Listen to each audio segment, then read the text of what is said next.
Good evening to everyone. आज का हमारा जो क्लास है वो नाड़ी एस्ट्रोलॉजी का है और आपको बड़े अच्छे से आज क्लियर किया जाएगा और बड़े ध्यान से देखिएगा और समझिएगा।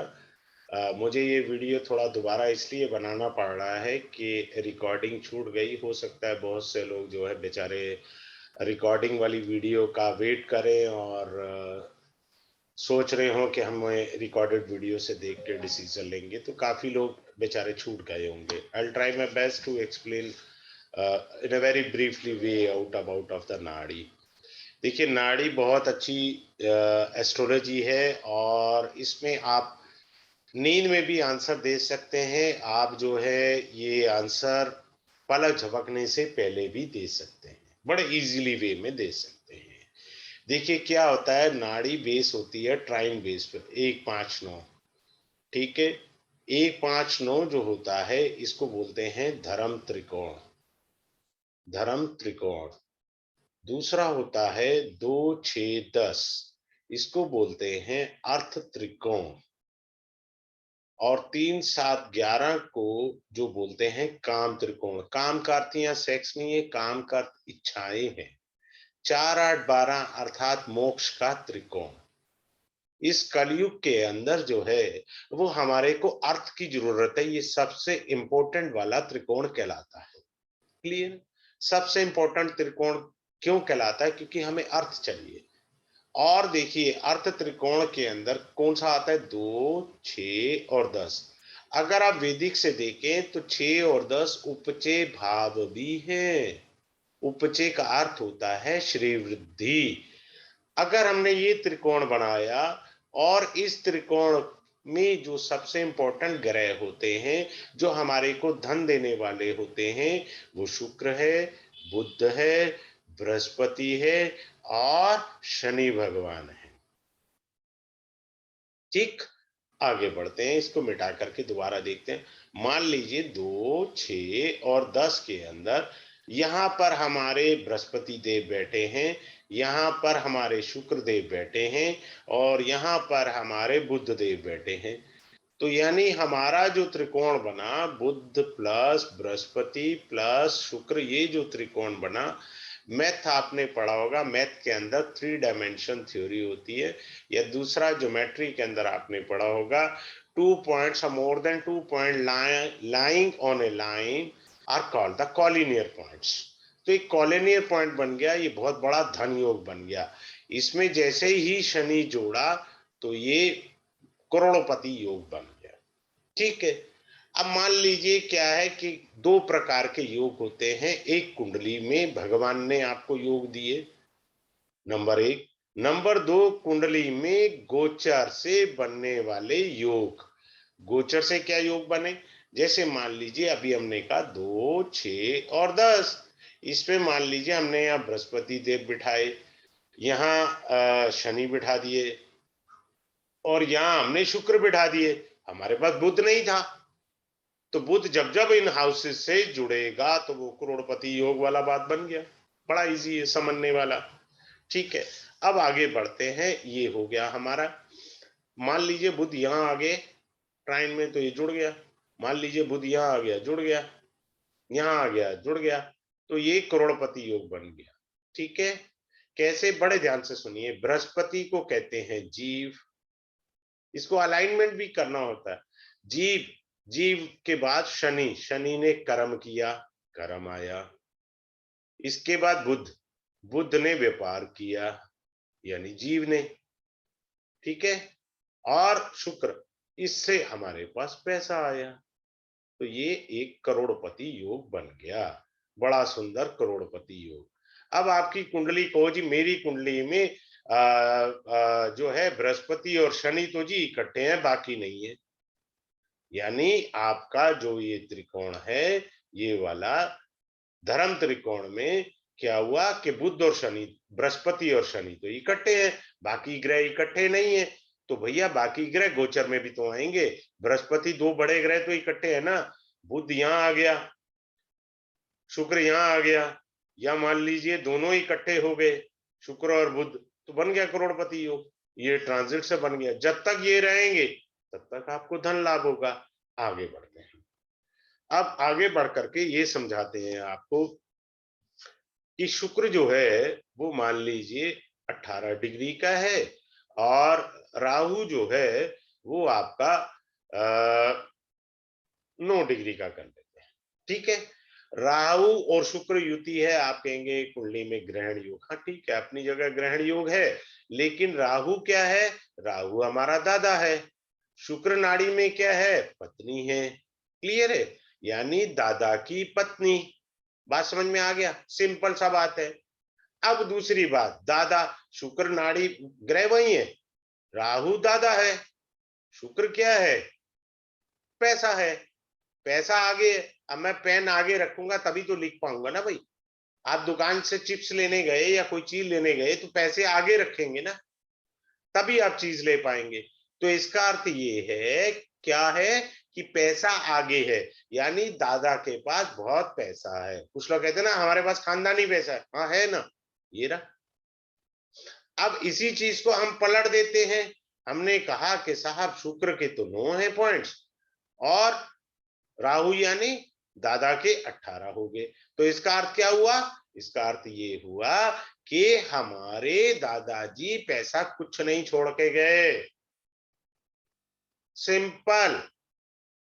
अब आते हैं इसी चीज को आगे चलते हैं, सूर्य प्लस शुक्र। अब मान लीजिए दो चीजें हैं, एक है डिग्री, एक है बिना डिग्री। मान लीजिए सूर्य यहां बिठाया, शुक्र अगले घर में बिठाया, और ये है हाउसेस, यानी ये पहला घर है और ये दूसरा घर है। इसको हम डिग्री के अंदर कैसे लिखें? यहां लिख दिया हमने, सूर्य 11 डिग्री का है, शुक्र 17 डिग्री का है, यानी शुक्र डिग्री आगे में है। तो क्या इसका अर्थ है? मेरे बाप के पास पैसा है, यानी मेरे पिताजी के पास पैसा है, शुक्र पैसा। बात खत्म। देखा, अभी हमने राहु और शुक्र से समझा, अब हम सूर्य और शुक्र से समझ रहे हैं। क्या समझ रहे हैं? वो यही समझ रहे हैं कि पैसा। दूसरी चीज, ग्रह वही है, डिग्री वही है, मीनिंग बदल जाएगा। क्या है कि मेरी जो पिताजी की पत्नी है अर्थात मेरी माता, सूर्य क्या होता है? रॉयल। एक अच्छी रॉयल फैमिली से पत्नी आई पिताजी की, समझ आया? वही है। काफी लोग कहते हैं कि नाड़ी के सूत्रास ले लो, फलाना ले लो। आपको मैन्युफैक्चरिंग यूनिट दे दी जाएगी कि नाड़ी के सूत्र कैसे बनते हैं, नाड़ी के सूत्र कैसे बनाए जाते हैं, इसका मैन्युफैक्चरिंग फॉर्मूला आपको मिल जाएगा। ठीक है, और आप खुद ब खुद बनाइए, खुद ब खुद सीखिए, बजाय याद करने के। कौन याद करेगा 500 सूत्र, 1000 सूत्र? वो तो हमसे याद नहीं होंगे। अब इसी चीज को, दो एग्जाम्पल हो गए। पहला एग्जाम्पल हमने शुक्र और राहु का लिया, दूसरा एग्जाम्पल हमने सूर्य और शुक्र का लिया, तीसरा एग्जाम्पल और मंगल और शुक्र का ले लेते हैं। मंगल और शुक्र कुंडली में कहीं पे भी इकट्ठे हों, आई सेड कहीं पे भी, कहीं पे भी का मतलब है 12 घर में से कहीं पे भी इकट्ठे हों। इसका अर्थ होता है 7 जन्मों का साथ, अर्थात आपको जो पत्नी मिलेगी वो पूर्व जन्म की पत्नी है, या उस स्त्री को पूर्व जन्म का ही पति प्राप्त होगा। अब शादी टाइम पे होगी या लेट होगी, कैसे देखें? अब इसको भाव से भी देख सकते हैं अपन, बिना भाव डिग्री के भी देख सकते हैं, दोनों हिस्सों में। मंगल के अगले घर में शुक्र है, अब हम इसको ऐसे कर देते हैं, 13 डिग्री है, ये मान लीजिए 18 डिग्री है। तो आप कह दीजिए मंगल क्या है? पति। शुक्र क्या है? पत्नी। यानी पति पत्नी को देख रहा है ना, डिग्री में सामने है, आगे है। ठीक है, तो आदमी को कह सकते हैं आपका समय पर विवाह हो जाएगा। सिंपल। यहां पर क्या है? मंगल के अगले घर में शुक्र है, यानी मंगल कहां मिलेगा? अपनी पत्नी से आराम से मिलेगा। ठीक, अब इसको हम उल्टा कर देते हैं। उल्टा करने का क्या मीनिंग है? शुक्र यहां रख दिया 12वें घर में, मंगल हमने लगन में रख दिया, कोई डिग्री नहीं है यहाँ पर। अब हम इसको डिग्री से भी समझ लेते हैं। मंगल रखा हमने 18 डिग्री का और शुक्र रख दिया हमने 7 डिग्री का, तो शुक्र पीछे हुआ ना। तो क्या मैं पत्नी को देख पा रहा हूं? नहीं, पीछे नहीं देख पा रहा हूं ना, मैं तो सामने देखूंगा। अर्थात शादी देरी से होगी, शादी देरी से होगी। क्लियर है? Anyhow, now coming up to the next point, अब आते हैं शुक्र चंद्रमा से। शुक्र चंद्रमा को बोलता हूं सास बहू का झगड़ा। सिंपल सी बात है। देखिए एक शुक्र यहां पर है, सामने कहीं बिठा दो चंद्रमा को, समसप्तक योग हो गया। या आप कह लीजिए शुक्र और चंद्रमा इकट्ठे बैठे हैं कहीं पे भी। कहीं पे भी का मतलब है anywhere in the 12th houses.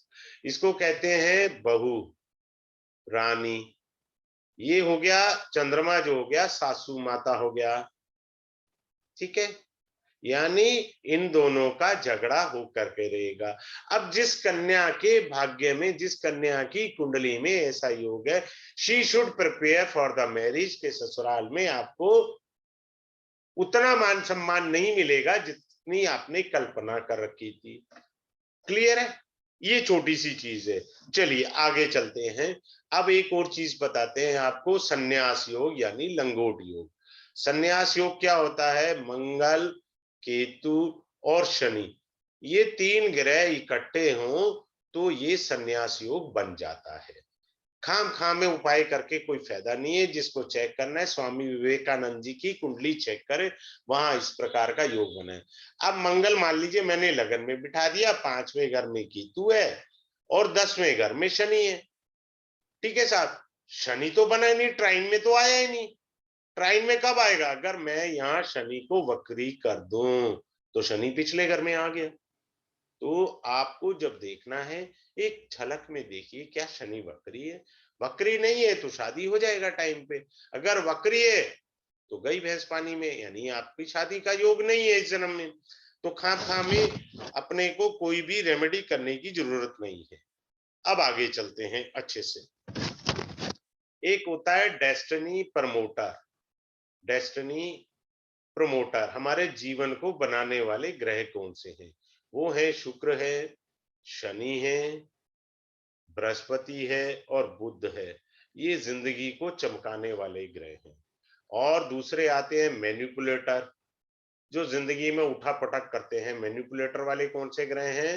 मंगल और चंद्रमा। रास्ता रोकने वाले, ऑब्स्टेकल वाले ग्रह कौन है? ऑब्स्टेकल वाले वो है राहु और केतु। इनका तो काम है अवरोध उत्पन्न करना। कैसे अवरोध उत्पन्न करते हैं? सैटर्न इज द कारका ऑफ कर्म कारका। मैं काम करना चाहता हूं, ये मेरा शनि 10th हाउस में जी बहुत अच्छा है, लेकिन अगले घर में केतु बैठा है, मेरे कर्म गति को रोक देगा, मेरे प्रोफेशन में 20 अड़ंगे डालेगा। Keep it in mind. और वैसे भी ये युति हुई हुई है, ध्यान से देखिए। राहु और केतु सदैव वक्री होते हैं। वक्री होने के कारण वो तो बैठा है साथ में। आप कोई भी बिजनेस कर लीजिए चलेगा ही नहीं, आप कोई भी जॉब करिए बदलते ही रहोगे, उसमें कुछ ना कुछ परेशानी आती रहेगी। ठीक इसी तरह किसी की कुंडली में शनि मंगल हो, बेचारा नौकरी बदलता रहेगा। D1 chart. एक तो है इकट्ठे बैठे हुए हैं, दूसरा मान लीजिए आपका लगन में मंगल बैठा है, मेष राशि का, पंचम भाव में शनि बैठे हैं, तो भाई साहब जॉब के अंदर इतनी परेशानियां देगा जिसकी कल्पना आपने की नहीं। प्राइवेट जॉब के अंदर तो इतनी उठापटक हो जाएगी। एक सज्जन थे मेरे पिछले बैच में, मैंने मर्यादा से पूछा सर आपने 4 या 5 जॉब बदली? बोले सर मैंने 14 जॉब चेंज करी, 14 जॉब्स। तो ये चीज है, इस तरह से चलते हैं हम लोग। फिर आपको इस क्लास के अंदर प्रोग्रेशन सिखाया जाएगा। प्रोग्रेशन कौन सा? प्रोग्रेशन शनि का सिखाया जाएगा, प्रोग्रेशन आपको बृहस्पति का सिखाया जाएगा, प्रोग्रेशन आपको चंद्रमा का सिखाया जाएगा। ये डिग्री वाइज सिखाया जाएगा। लोग बिना डिग्री के चलते हैं, डिग्री से आपको एक्यूरेसी आएगी। लेकिन चंद्रमा के अंदर दो प्रकार का प्रोग्रेशन होता है, बैकवर्ड और दूसरा होता है फॉरवर्ड। बैकवर्ड और फॉरवर्ड का अर्थ होता है कि ये जो वर्ष में जी रहा हूं, क्या वो मेरे पूर्व जन्म के पुण्य का फल है या मेरे पाप का फल है, वो चेक करने के लिए मून का प्रोग्रेशन से हम बैकवर्ड एंड फॉरवर्ड से चेक कर सकते हैं। तो ये अच्छे से आपको सिखाया जाएगा, बैकवर्ड और फॉरवर्ड। ठीक है, फिर क्या होता है? कुंडली लॉक हुआ है या नहीं है? कुंडली आपकी लॉक है क्या? मेरी कुंडली लॉक है ना, मैं सिखाऊंगा अपनी कुंडली से। मेरी कुंडली लॉक है, भगवान ने लॉक कर रखी है। फिर एक ये है, फिर दूसरा ट्रांजिट से तो नहीं लॉक है। आप इतनी मेहनत कर रहे हैं, पिछले साल आप कह रहे थे जी मैंने बहुत पैसा कमाया, ग्रह दशा भी अच्छी चल रही है, मैं उपाय भी ठीक से कर रहा हूं, लेकिन मैं आगे नहीं बढ़ पा रहा हूं। Check whether your chart is locked और अनलॉक्ड, वो देखना है। फिर हम ये देखेंगे, ट्राइन से देखेंगे, क्या ट्राइन से, ट्राइन का मतलब है त्रिकोण, ये कोई भी त्रिकोण हो सकता है, धर्म अर्थ काम मोक्ष, क्या वो ट्राइन हमें ये बता रहा है कि मेरा कैरियर ही 30 इयर्स के बाद स्टार्ट होगा? ठीक है, तो इस तरह से हम लोग देखेंगे बारीकी से।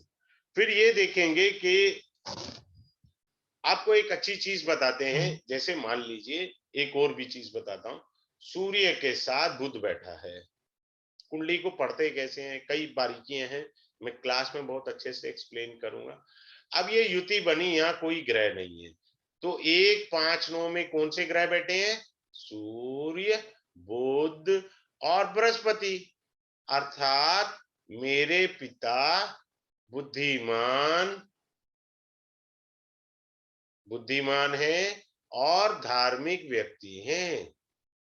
ठीक है, हो गया, समझ आ गया, सिंपल सा। मेरे पिता बुद्धिमान धार्मिक व्यक्ति हैं, पढ़ना आना चाहिए। इसकी अलाइनमेंट कैसे की जाती है वो भी सिखाई जाएगी आपको, अलाइनमेंट ऑफ द प्लैनेट।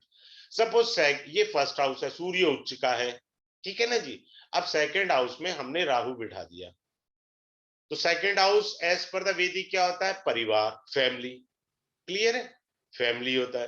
तो राहु क्या होता है? राजनीति का कारक होता है। राहु कौन होता है? राजनीति।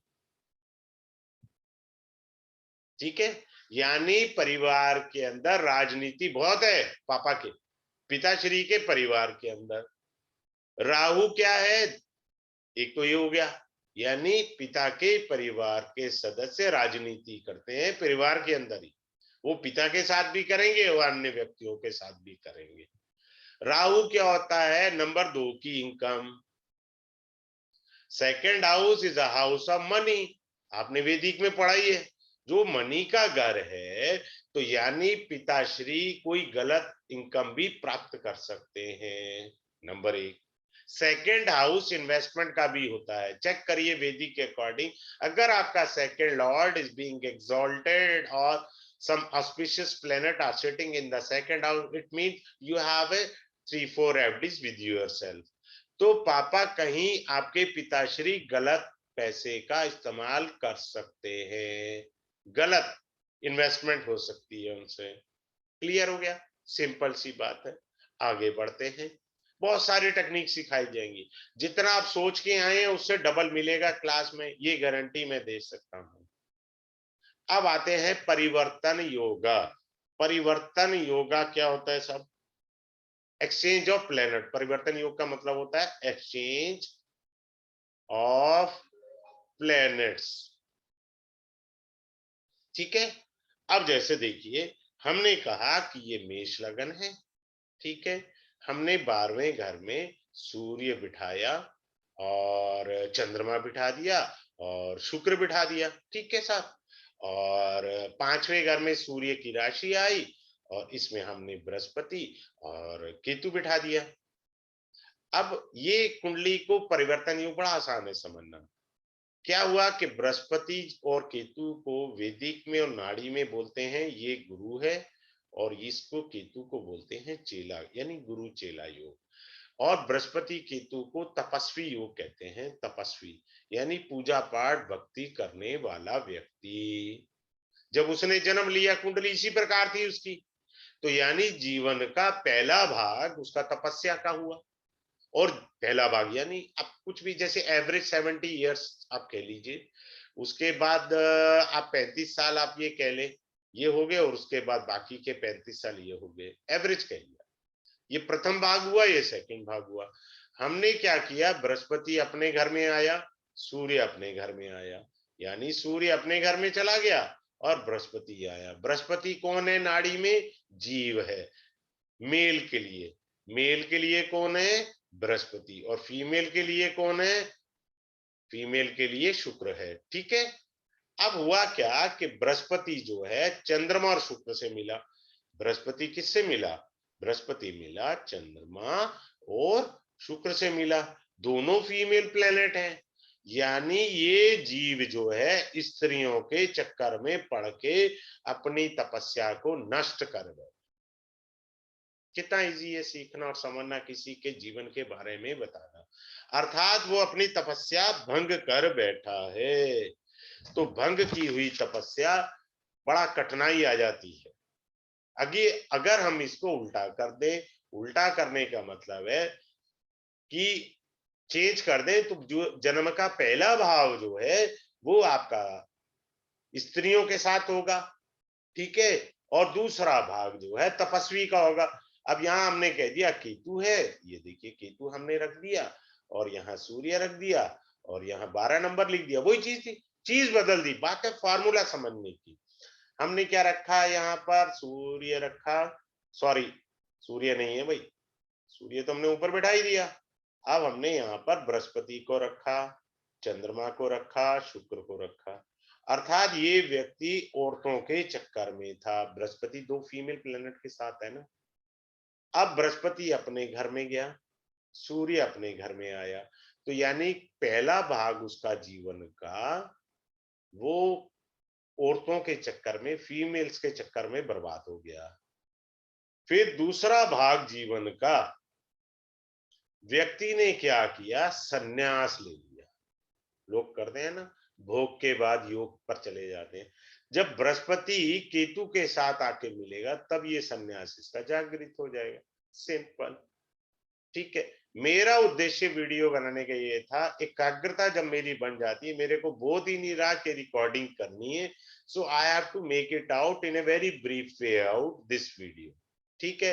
We are going to start this class on Monday at 9:30 PM पर ये क्लास शुरू होगी, और 10:30 बजे तक का इसका टाइम है। हो सकता है ये 11 बजे तक भी चले, तो आप टाइम की चिंता ना करें, मेन चीज है टेक्निक सीखने की। और मैं अपनी क्लास में किसी को म्यूट नहीं करता, सब अनम्यूट रहते हैं। जिसको ना समझ में आए 2 बारी पूछे, 3 बारी पूछे। आप समय और पैसा दोनों खर्च रहे हैं। अगर मैं कुछ नहीं दे पाया तो मेरी कमी है, आपकी नहीं है। हमेशा कमियां अपने में ढूंढे, दूसरे में नहीं ढूंढे। दूसरे में ढूंढेंगे तो आप सबसे बड़े कमी वाले व्यक्ति हैं। So have a good day, good night to all of you. Reason behind making this re-video of the free webinar class of Nadi, that unfortunately I forget about of that taking it recording of this class. Thank you. Have a good day.